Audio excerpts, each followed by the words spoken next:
because I'm saying success is a 5-step process. First, you have to know what you're going after, your goals. Then you encounter your problems.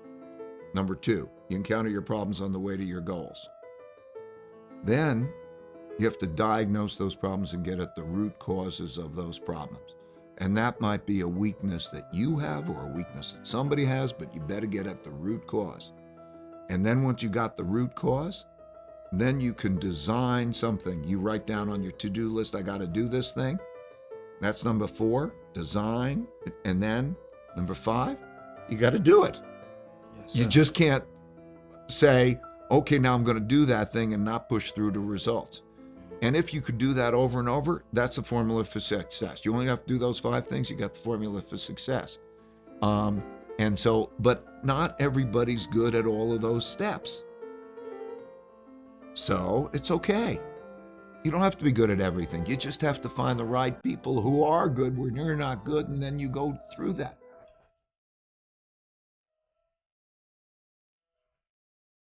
Great.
My approach was largely captured in this slide, which is to say, like I would go after audacious goals, and then I would succeed and fail, and most importantly, benefited from failure. In other words, you go after your goals, and you then encounter your problems or your failures. And how you're dealing with those problems is one of the most important things. I started to realize, for reasons you'll probably see as we go along, that pain plus reflection equals progress.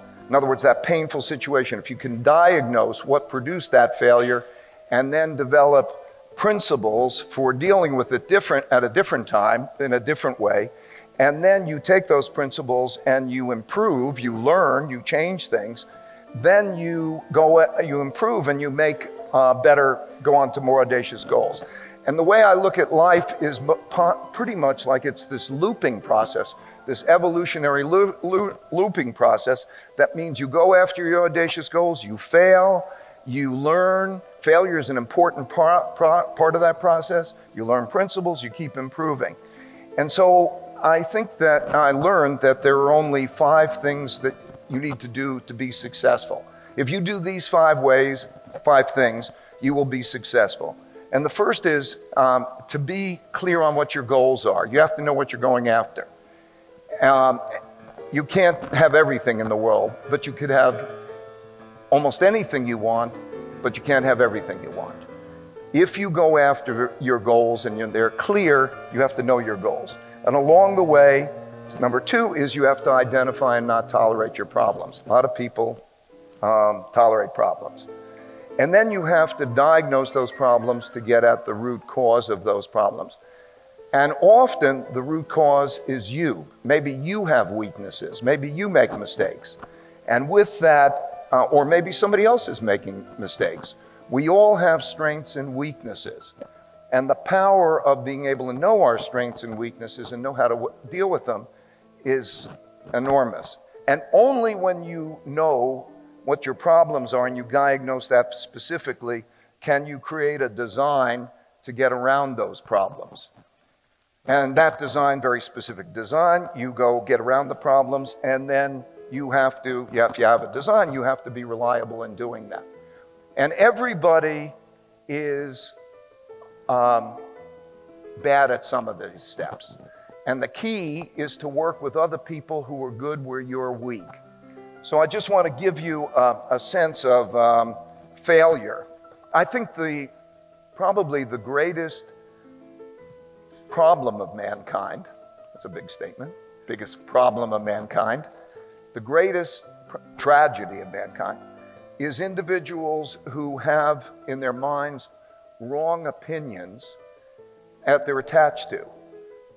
And they could so easily stress test those to put them out there and find out if they're strong or weak in terms of those opinions, and to move beyond that to make better decisions. And it's a tragedy because it could be so easily dealt with. You can reduce the chances of being wrong by properly stress testing them. 5 steps that you go through, essentially, that everybody has their goals.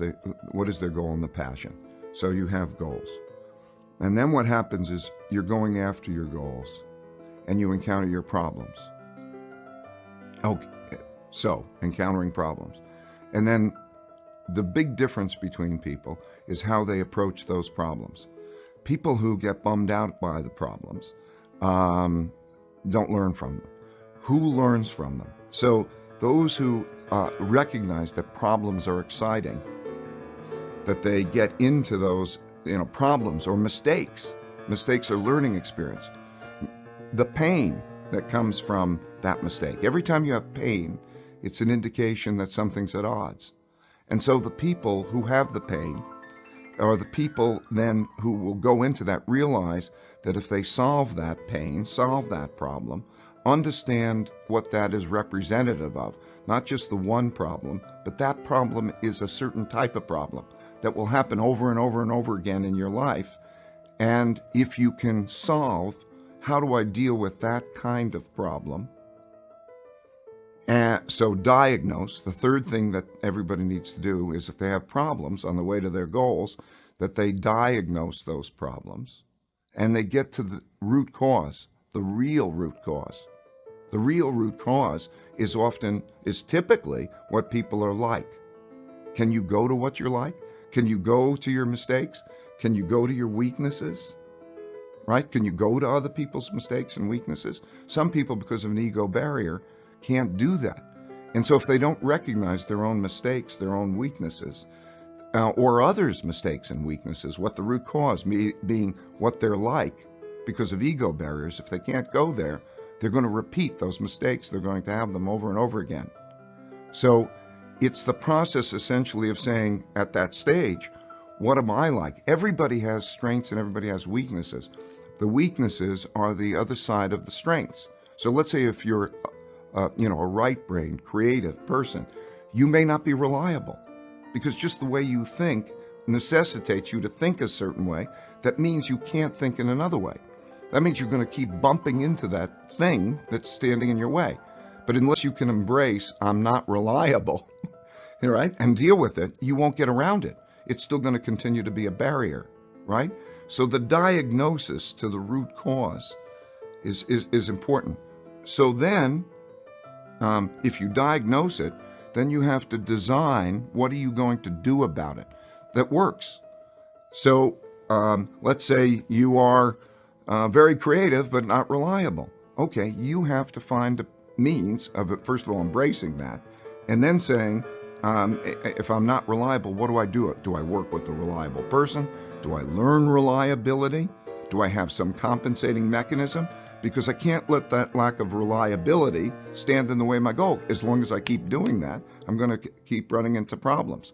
So you have to design what you do about the problems. And then when you're designing what you do about the problems, then you have to follow it through. So you have to follow through or do the thing you designed. And the doing the thing you designed requires self-discipline and so on. So people have to do those things in order to be successful, right? They have to know what their goals are. They will encounter their problems.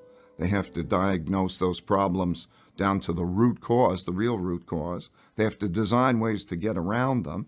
And then they have to have the self-discipline to follow that. And it's a continuous iterative process. So that's what we keep doing, right? So you're going in that direction. I would say that all of the shapers are doing that. They're doing that well, right? So they don't mind the problems. They don't mind that. That's their adventures. Wonderful book is Einstein's Mistakes, right? And you hear his struggles, right? He wouldn't have been able to be cutting edge. He wouldn't have been able to be inventive if he didn't go through that. So when you're looking at the personality characteristics lend themselves to doing that 5-step process well. It's the mixture of the elements that matter, right? If you have a tremendous tenacity, but you're studying, you're learning, you're trying to memorize and remember everything that you're being taught, and you're really trying hard, you could have great tenacity. You need the making sense of something. You need to embrace reality. You need these other dimensions, right? So I think the things that we started to talk about just before, the things that these people have a need for is first they need to most fundamentally make sense of things, which is a very different kind of learning process. It's a very internalized learning process. It's not a memory-based process. So none of these people, unlike the population as a whole, none of these people have a desire to follow instructions. For most people, you go to school, they tell you what class to go to, what classes to take. This goes all the way through university. They do this, do this, and then you go into the class and they say, learn this, and this is the information, and it's largely a memory-based, instructional-based process. This is not what these people do, right? This is not, so the path, what they have is a strong desire to understand and make sense of reality. How does reality work, okay? And then, so they're all very independent, thinking, and rebellious. Okay, they don't mind saying, screw you, this is what makes sense, and I've got to go down that path, right? They're comfortable with ambiguity. They love ambiguity. Some people don't like ambiguity. Most people, they say, oh, I'm nervous about ambiguity. They love to go in the space of what's ambiguous, because that's where the discovery is, right? They love making mistakes, the process. They understand that making mistakes, loosen up. It's like, going to ski or something. You can't learn how to ski unless you're falling. So they don't mind the falling. They're not embarrassed about making mistakes. They're not worried also about the approval of others, right? So many people are constantly saying, oh, well, risk, the whole different definition of risk. What's risky? They're not worried about what people think of them, right? Is that risk? Or failure? The term of failure is a totally different thing. The failure is a part of the learning process, right? What's the risk of failure? What, you'll be embarrassed? Or risk of failure? How do you distinguish failure from learning?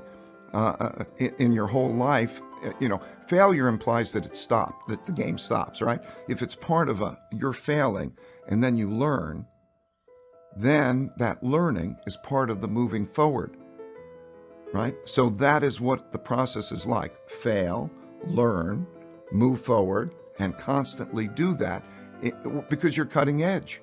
You're going where people haven't been before in inventiveness. That's exciting to those people. So that's a different kind of approach to life, right? It's a different way of being.